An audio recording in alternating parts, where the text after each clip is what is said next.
Hi, guys, and welcome back to the Thoughtful Advocate podcast. And today we have a jam-packed episode for you. So I'm very excited to talk more updated environmental news as well as humanitarian news, which I think is equally important. And we're also going to talk about Thanksgiving because that's what the time of the year is and why fall is just chef's kiss. I love fall. And in our culture segment today, we're going to talk about some movies I've seen recently, one fashionable after another with Leonardo DiCaprio. Plus, I'm going to be sharing all about the One Piece Symphony that we recently saw. And it was the most fun ones. Grab your favorite fall drink. Mine is I still like iced drink even when it's cold. So, an iced chai latte with oat milk. Apple cider is also real good. So, grab your favorite fall drink and a cozy blanket and come on this journey with me. So, you know how it sometimes feels like it's just one battle after another. You wake up, you hear bad news, and it's just a never ending cycle and just truly heartbreaking. But I'm here to remind you that there's a lot of good stuff happening out there and people doing the good work. So let's just get into it. Okay, so first up is Nicaragua's political prisoners. So the US actually worked with Nicaragua to release over 350 prisoners in Nicaragua, and these are political prisoners. They include human rights defenders, Catholic people, and just people who are just unjustly imprisoned. These prisoners were released to Guatemala where they could restart their lives. And yeah, these are real people who have real families. I can't imagine what it's like to have that sense of freedom back. Your life must be huge. Just like when Luffy releases a bunch of prisoners who are unworldly or enslaved, it must be a huge relief. Of course, there's probably some PTSD, but at least they can go home with their families and be free in more humane sense. And a lot of these people get to continue their work for justice. And if I find forward where everyone shows up and works together and things happen when we work together. So I think that's a need, but I don't remember hearing this story on the news. I think that's a big win because open 350 people, that's a lot. In environmental news, ocean cleanup, which is a huge milestone, which is great because we want to get rid of that great Pacific garbage patch. Apparently, it's the size of France. That is disturbing. But the Ocean Cleanup Organization has removed over 30 million kilograms of waste, and that's specifically from rivers and the Great Pacific Garbage Patch. So that's great. And within that 30 million, I don't know, it's 30 million kilograms, 30,000 metric tons of it was plastic waste. To put that into perspective, 30,000 metric tons of waste is equal to more than 200 blue whales. And blue whales are like the biggest animal on this planet. So that's crazy. And that's not all. In June 2025 of this year, they plan on eliminating even more waste through their 30 cities program. They aim to eliminate 1/3 of plastic going from the sea into the ocean. And this organization, Ocean Cleanup, they estimate that just 1% of the world's rivers, that's about 1,000 rivers of total. Sounds like a lot, but not many compared to how many there are. They're responsible for 80% of pollution to what seas. So meaning that specific countries are more responsible for the amount of waste going into the oceans. And as you guessed, these are very rich countries. So I think focusing on those cities specifically will help clean up a lot of waste. It's native to Spain and Portugal, and it was declared no longer endangered in 2024. They were literally on the brink of extinction thanks to many conservation efforts. They were brought back, and the population is increasing, which is very exciting. And it's due to coordinate breeding programs, habitat protection, and yeah, to bring the species back from almost extinction, I think is a huge win because it's very difficult to do. It takes time and resources, and people know what they're doing. So again, this is proof that conservation works. In other news, frogs are fighting against a deadly fungal disease, and it's giving scientists because they're studying. So this Sierra Nevada yellow frog in Yosemite National Park started developing natural immunity to trid fungus. It's a deadly disease that's been affecting amphibians worldwide. These are one of the first scientists I've seen that are adapting and fighting. And I think that's great because if this species of frogs can save themselves, then scientists can learn and take that and save other frog species around the world. Okay, so that's our good news segment. And yeah, What for incredible wins. We just need more good news, honestly. And again, remember there's always people out there doing the good work. And I think that gives us hope, and hope also inspires action. So if you're interested in these stories and how you can help, you can always search and support conservation organizations, and even just volunteering. You don't have to give money if you don't have it. Volunteering your time is great. And I think this shows that real change is very possible. Okay, now let's shift gears and talk about Thanksgiving and, well, my favorite season. Okay, so we're going to talk about why people celebrate Thanksgiving and why fall is effectively one of the best seasons. As most people know, Thanksgiving is about giving thanks. And I think it's evolved from talking about the history to really more about the present moment and why we should be thankful for what we have. Of course, back then, food was more scarce, and so was clean drinking water. So, whenever we celebrate this holiday, we have abundant feasts of endless food, and I think it gives us a reason to be more thankful because, in terms of life expectancy, it's a lot higher than back then, and we just have so much more given to us. It's a great time for families to come together. This will be Ace's first Thanksgiving. We went to the library the other day and got him, I think it's called like the baby's first Thanksgiving book, and it's this little board book, which I think is great for this age. So he's around like 10 months, and babies just love to rip pages and paper and crinkle them up and stick. So if you give them a sturdy board book, thick pages, that's lean out cardboard and hard to read, it's so good because that way they're not destroying like the library, which other people use. So yeah, it's fun because it talks about fall and Thanksgiving food, which we're having tonight. So I've been reading that to him too. I don't know, in my mind, I'm like prepping him for Thanksgiving, but does he really understand? I don't know.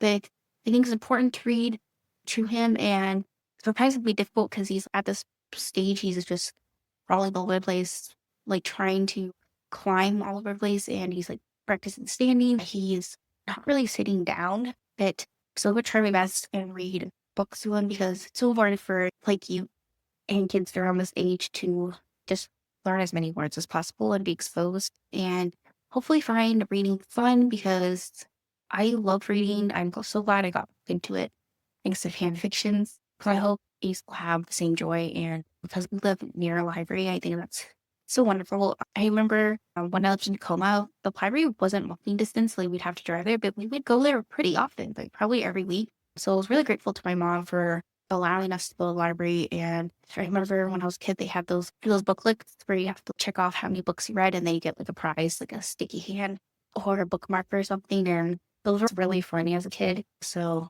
yeah, hopefully my library does that too. I don't really know, but having access to libraries, it's so great because again, free books, like you don't have to buy them. And they have a lot of cool kids programs too. And it's just a great space for the public, whether you're doing like research or we just need a space to just breathe. It's really nice to see the community as well. I think another great reason is like Thanksgiving just gives us a reason to pause and reflect really because of course it's a holiday, so most people get the day off. And I still find it very confusing for me because I am American. So I am both American and Canadian, that I lived in America for all my life. So whenever I went to school, I would always see the calendars and they would have little turkeys on it. And that would be specifically for the months being ever. So confusing for me that Canada celebrates it in October because I'm like, October is associated with Halloween, not Thanksgiving. So I still always forget that Thanksgiving is in October in Canada. Okay. Yeah. And I think that every month needs to have its like own special holiday, whereas Halloween, November is Thanksgiving, and then December is Christmas. And to me, it just makes more sense. But, Thanksgiving is still Thanksgiving. And I'm just very grateful to have a family to celebrate it with and to be able to make my own family. That's even more special because I've always wanted to have my very own family because growing up, it was hard for me. So, yeah. And these big gatherings so remind me of the Straw Hat Crew whenever they like won a war or defeated the next emperor. They like gather and celebrate and eat lots of food and drink and party together. And it's just so fun and wholesome. They're having a good time because they were like truly suffering during the war and their battles, and to see that everyone's okay and still alive and grateful to be in each other's presence is so nice to me. And I feel like that reflects in real life too. All of us can have hard times in our life, but when we come together and see that we're okay, and for the most part, we're still alive, it brings a sense of hope. Just huge. And yeah, I think food is a huge love language for a lot of people. For my dad and grandma, especially, they would always cook giant turkey and like maybe ham and just a bunch of things like stuffing. Personally, me and Sean, we're not the biggest cooks. I do cook the most in family, otherwise, I don't think we would have any food. But it's really a chore for me because it takes so long and prepping everything, like chopping vegetables, takes hours for me. So, especially being pregnant, yeah. But even before, there's a girl on TikTok who like judges people based on what they bring to the potluck. And let's just say I would probably be put on the throat because like John and I, we usually buy something and bring it. It's just easier that way. But yeah, if I were to make something like I usually like, I made banana bread maybe once or twice, if I'm being honest. And yeah, I pretty like very easy things to, but who knows? Maybe eventually I'll get more into it. But luckily we have fantastic hosts, John's eldest sister and her fiance. They love hosting, which we're very grateful for. So that's also hard work. And like they're in this really like cooking era of this place, which I love. And so yeah, I'm really grateful for that. And of course John's mom to me food and then in some shape or form. And yeah, it's just beautiful to see people come together and eat great food. And I think the thing I look most forward to for Thanksgiving is, of course, I love the gravy, mashed potatoes, the corn, the pumpkin pie. And I pumpkin pie for work because John doesn't like it, but I do. And there's no way I'm going to finish a whole one, especially for Costco. They're huge. So I'm very excited for that. And I love stuffing as well. Yeah, all food, great. I wouldn't eat it all the time, but once in a while, like something that you like want, that you crave for. It is fall. It's beautiful. Like literally, I'm looking outside. There's this house with a bunch of ivy, and it's gorgeous.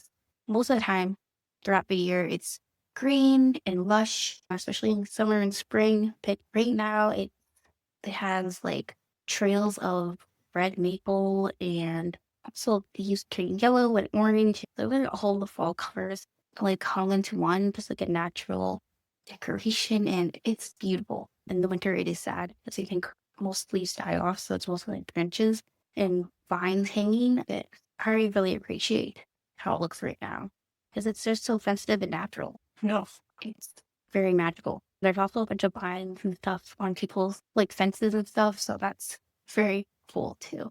And I just love like walking through the forest and seeing like all the different colors and crunching off leaves. That's one of my favorite parts. I'm excited for when Ace is older. Right now, he loves looking at the leaves and trees and the different colors. And yeah, I think it's fun. And there's just something about fall that feels so cozy because it's like colder and with the bundle up a bit more, I'm more likely to want to stay inside. But I think John and I have been pretty good because I've been trying to go on walks like every day, even when it's cold. We'll just bundle up because I know in the winter we probably won't go out at all. So trying to take advantage of this to get fresh air, especially for the baby, so important. And I think there's this like Swedish mentality that there's no such thing as full. It's just that you don't have enough layers on. So I don't know. I hope to adopt that one day, but we will see. John hates really hates. Yeah, I don't know. And I'm becoming weak to it as well. Even though I live in Canada, it's just I don't know. I think it's taking longer for me to get used to it after the summertime than before. Yeah, I don't know, maybe I'm getting old. And yeah, seeing people's decoration. I really wish there was like a free pumpkin patch you could just go to. Obviously, not really get free pumpkins, but to walk around and stuff. But right now, we're really tight on our budget, so that's okay. It's still nice to see like neighborhood, like people like buying pumpkin, like putting it on porch. I think it's really cute. And yeah, we also see like a lot of signs for haunted houses and haunted cemetery tours. But I don't know, maybe I would do it one time, but typically I don't like scary things. But because it's like more storytelling versus like, for example, if you go to Wonderland and you go to the haunt and will literally jump scare you, I cannot do that. It's just too much for me. But if it's just someone telling a story in the dark, that could be pretty fun. Okay, so this is probably my favorite segment because this is a culture segment, and usually it's based on what I've been reading, watching, or doing because I don't have much time to do anything. I'm mostly like watching or reading. Okay, so we're going to talk about things, everything from One Piece Symphony John and I went to, Miss Rachel, and movies I watched recently. Okay, So I want to talk about this movie I saw with John recently called One Battle After Another with Leonardo DiCaprio. And honestly, from the trailer, I wasn't that excited because I wasn't really sure what it was about. Like all I knew was that this daughter and father were running away from something. But turns out it's about like this rebellion group called French 75, and they're definitely the more violent approach in terms of rebellion and protesting against like ICE, which I did not expect. But that's actually very timely because of what's been happening with, of course, California and LA specifically, but also like multiple cities in the US, which is very heartbreaking. So I felt like it gave a greater sense of what is going on and what it could be like if you were in that situation, which is very intense. Yeah, I think it's a very timely movie, honestly. And it was a lot funnier than I thought it was going to be. I thought it was going to be a bit more serious. But yeah, I laughed uncontrollably multiple times. So it was great. So the film specifically follows this community. All of them are like Spanish speakers. They're facing outside threats, like ICE is literally coming for them, coming for the families that they're hiding. And a lot of these are families, like a lot of these are like moms and dads with children. And it's just very sad to see that they have to hide this way. But also very inspiring to see the community work together so well. And yeah, they're not afraid to fight back, which I think is also really inspiring because I don't know what I would do. I've always been scared already just because of like PTSD. Not as bad as like some people do, but yeah, my dad would get pulled over by cops all the time for speeding and he would get really mad at me. So it was scary for me as a child. So I've always been scared of police. But yeah, one of my favorite characters in this whole movie is the sensei. He's like the dojo master, and he's actually pretty funny. But he's one of the greatest superheroes in this whole story, which is funny because like when Leonardo was like younger, he was always like the dashing like hero of the story. But now he's like playing this old dude, like old dad, the dad bod or something, and just being clumsy and forgetting things. And it's just interesting to see some pictures because he was always like the hero when he was younger. Yeah. Basically, the sensei, I think his name is, I'm going to butcher his name, but it's like Benicio del Toro, but I just call him sensei for me. Yeah, he and his family specifically have this very elaborate system to protect their community. So these are people often like running away from ICE. He literally has a whole room in the of his like I don't know, I guess they own like multiple rooms in that apartment complex. But he's like hiding stowaways and they're like families. Literally like there's a little girl and little boys like with their stuffies, and so it's so sad to see them in this kind of situation that there's like mats on the floor and there's a bunch of families sleeping on it. And when ICE is literally coming, they're notified by people on the streets like who are protesting against the police. You have these like cool skater dudes who are informing people around them. It's a very intricate system. Even the is involved, like he's holding down the store. They have this whole plan of bringing people down their secret hatch and letting them run away through this tunnel so they don't get caught. Even the nurses are in it. I was very surprised at the hospital. The nurses let Leo run away and led him toward the fire exit and even faked that he had diabetes so that he could get like more treatment. That was very cool to see. I know they're doing this out of necessity, but it was very cool to see them just working together in such a synchronized way without all these codes that the French 75 are doing. They're just doing it because they want to help people without anything extra. And I think this just shows how tight knit the community is. They want to protect each other. And yeah, it didn't matter like what kind of job you had or what kind of skills you had, you played a part. And even if you were part of the family, or if you were a kid, you were just there. You played an important part. And it reminds me of in a lot of movies where the communities come together and work together. And those parts of the movie or story is just like so inspiring. The funniest moment of this movie was when basically the students were hopping from one building to another and they were doing like parkour. That Leo was like straggling behind, like he's like drunk and high, and he's just old at this point, so not very flexible or agile. And he literally fell off the roof, and I was not expecting that. Just started dying of laughter, and I could not control myself. So yeah, it was super funny. And then he got caught, which was yeah, just all sorts of crazy. I think my favorite part of this movie was that it wasn't just about one savior.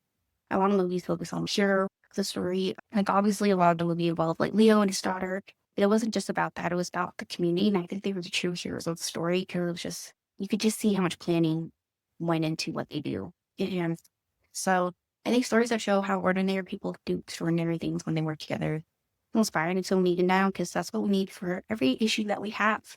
Climate change, environmental issues, humanitarian issues, we need people to work together. Yeah, it's just funny and action-packed, like story and had quite a few twists and turns and I really enjoyed it. I would say I went into it with really high expectations because Dawn kept telling me like people are saying Love was like the movie of the year and one of the best movies they've seen recently. And I do agree it is one of the better movies I've seen recently, but I was expecting more from it because people were talking so highly of it. But I still really enjoyed it. I do think it's probably one of the better movies of this year because there's a lot of good movies that I can remember. But I think I would put it on par with like Sinners, probably in the same like level category. When I think about like previous movies that were even better, for me personally, maybe because I could relate to them more, is like Everything Everywhere All at Once. That is such a good movie. Parasite, Oppenheimer, that I think these movies are just as important because they show another side of things and it makes it fun as well. And I think Sinners also follows along that line. Basically, Sinners follows like twin brothers, played by Michael B. Jordan, which everyone loves, and he plays these characters called Stack and Spoke, and they're these twin like gangsters, and they're basically leaving behind their troubled lives and returning to their hometown to start a business, only to discover that there's just a whole lot of evil at home. And yeah, it's a revenge movie with black exploitation and it is in the horror genre, but I would say it's on the borderline of horror thriller because it wasn't that scary to me, which I'm grateful for. I do not watch horror movies. I think one of the most like powerful scenes of this movie was when Sammy plays the blues and it brings like generations out. The generations of spirits. So they have everyone from I think geishas to jazz players and yeah, just people playing like folk music too just all in one big jam session while Sammy was playing his instrument. And it was cool to see all that in one space because it was like throughout history showing like all the musical influences and that was really cool. They also had like R&B, hip hop, like rap. And it was cool to see, it was really cool to see all of it intertwined through his music. And it was like watching like a history lesson visually. I thought it was like very neat way of visually representing like what was going on. And yeah, because I think they were saying in that story was that once Jeremy plays, he's basically trying to put in bad spirits are more likely to prey on him because he has this gift that can draw the spirits. So one of the really funny parts in the beginning is there's a native who was riding like a horse called Choctaw, and he basically went to this family who it's hinted at they're part of the KKK or something like very. Then later they turn into vampires. Basically, this native Choctaw comes and warns them because the vampire literally went inside their house. Apparently, all of these vampires are very smooth talking, and this vampire was white, so I guess that's why they let him in. But the natives were looking for this specific vampire to get rid of him, and then they're like, it's like, hey, we're looking for this guy. And then as soon as he saw the sunset, he was like, you know what, peace out, I'm gonna go. And so I thought it was funny because I mean he did warn them, but he could see that it was just not worth the energy to try to save these people because they clearly were the more bit of like racist people. And yeah, once night hits, it's basically over. And another very cool part of this movie was the way they depicted like Southern Asians. I don't think I've ever met an Asian from the South with a Southern accent. So I don't know. It's shocking to me because yeah, when you hear anything of Asian people, think of like more Asian accents, not Southern accents. So that was really neat. And it was also cool how he depicted the Asian shopkeepers who played on both sides. Like they would obviously show the black people and white people, just the duality of that. And I guess sort of before the privilege of being able to do that too. It was very interesting. And of course, like the cinematography, I think was shot really well. Yeah, I thought the twins were, it was very fun to watch. They were very entertaining. They both had their own personalities and Michael B. Jordan played them really well. You could tell they were separate people but also having that visual cue of the different colors, like one of them more red and one of them more blue was helpful too. And yeah, it was fun to see, but also very dark. So yeah, I think it's a very fun movie and I think everyone should watch it. It's just an unforgettable experience. if you are more squeamish, maybe not. But it gives you a lot to think about. I think one of the lessons it was trying to give was that a lot of white people take from Black people with extended music or culture to claim it for themselves. And when the main vampire, I already forgot his name, but the main vampire was basically turning people into vampires, he would take a part of them and he would all of a sudden know Chinese, or he could play music that he never learned before because he would channel it through other people. So it's really just taking people's culture away. And yeah, it's very prevalent in history. So yeah, my husband and I went to the One Piece Symphony and it was so much fun. My husband wore this hat and we also have Ace's hat, which is why my son's name's Ace. And it was at Meridian Hall in downtown Toronto. And it was just so fun. They played Thanksgi and I don't know what it's called, but basically the song played and they played a lot of opening credits as well as theme songs for many of the characters. It was very character centered. It was just fun. And they had sing-alongs, like Thanksgi was a sing-along, We Are. And you could tell how passionate they were, and the crowd was so good because everyone was like standing up and clapping and doing standing ovations, and they were so hyped. So One Piece community is very awesome. And a lot of people dressed up. I saw a bunch of Zoros, and there was even a baby character with blue hair, and it was so good. And Sanji and a bunch of other characters, and yeah, it was really fun. And yeah, I think I'm very grateful. I'm even more grateful for these like events because it is harder for us to get out. Obviously, you need someone to watch East. It just makes me more grateful that because whereas before we would have all the time in the world go out, now we don't. And yeah, to spend time with each other, John and I, it was fun. And also, John's little brother came, but he had to sit in a different section because we bought tickets separately. But it was so worth it. And it made up for the fact that we skipped out on Fan Expo this year. I really wanted to go, but my best friend was having your wedding, so of course, have they choose the wedding and my best friend. But yeah, it was so much fun. So I did want to talk a bit about Miss Rachel and her influence in the community. I think John was like listening to something and they were saying that kids know Miss Rachel more than they know like cartoon shows now.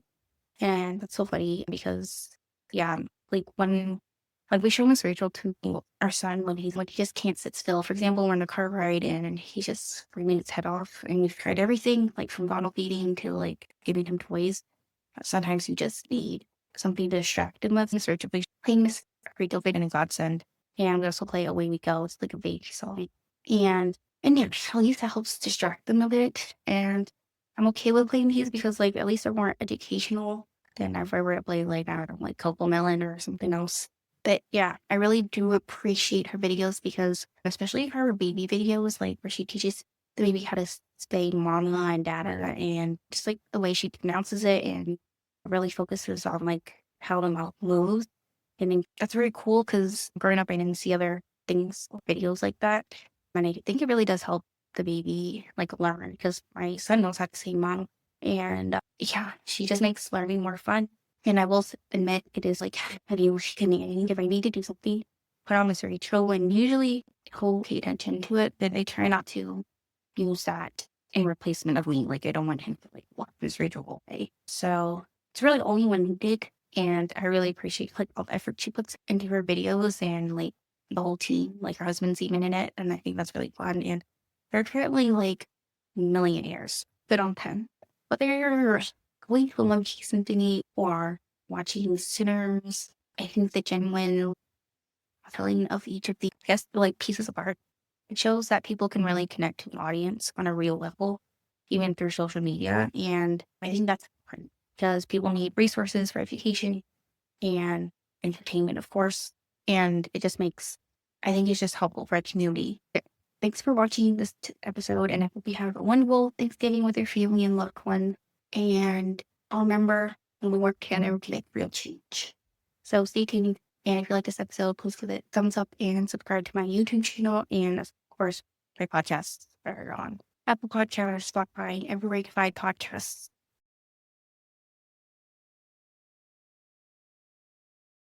Okay, so today's sponsor is Kind Laundry. Just kidding, they're not really a sponsor, but I do have an affiliate code. Kind Laundry use natural ingredients and it actually comes in these sheets. So much more useful than liquid laundry detergent because that stuff gets messy. With Kind Laundry, you can bring this anywhere. It's literally in a box, pack in your suitcase, and it's that easy. You can get 10% off by using code ZeroWasteCute.